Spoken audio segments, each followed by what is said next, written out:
In the late 1970s, Manhattan was a crumbling shadow of its former self, but Donald Trump walked its streets with a developer's eye and a gambler's pulse.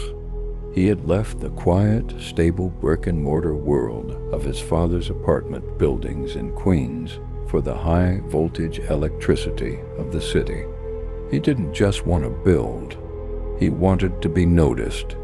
He started by transforming the aging Commodore Hotel into the gleaming Grand Hyatt, New York, wrapping the old structure in reflective glass that seemed to mirror his own ambition. The project was more than a renovation. It was a declaration. Trump had arrived in Manhattan, and he intended to leave his name on its skyline.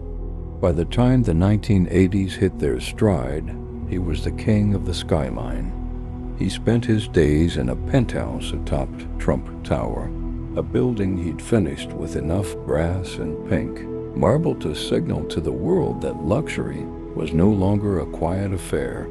It was loud, gold, and bore his name in massive letters. He spent those years in a frantic high-wire act, renegotiating with banks, selling off his yacht, parting with his airline, and navigating relentless tabloid attention as his personal life became as public as his balance sheets. Headlines questioned whether the empire had been built too quickly, too loudly, too boldly. Many expected him to fade quietly into the background of New York's business history. Yet Trump possessed a peculiar instinct for survival. Rather than disappearing, he leaned even harder into publicity. He made cameos in films, gave interviews, and kept his name circulating in public conversation. He understood that as long as the brand survived, opportunity might follow. Then came the second act that few predicted.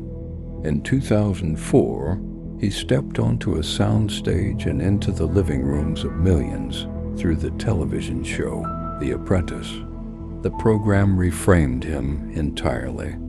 Week after week, audiences watched contestants compete for his approval while he delivered the now famous phrase, "You're fired." The boardroom setting, the dramatic music, and the portrayal of Trump as the ultimate authority on business created a powerful image of decisiveness and control. For a new generation, he was no longer the developer associated with debt restructurings. He was the confident executive seated behind a polished desk, symbolizing success. The show became a ratings hit and significantly reshaped his public reputation.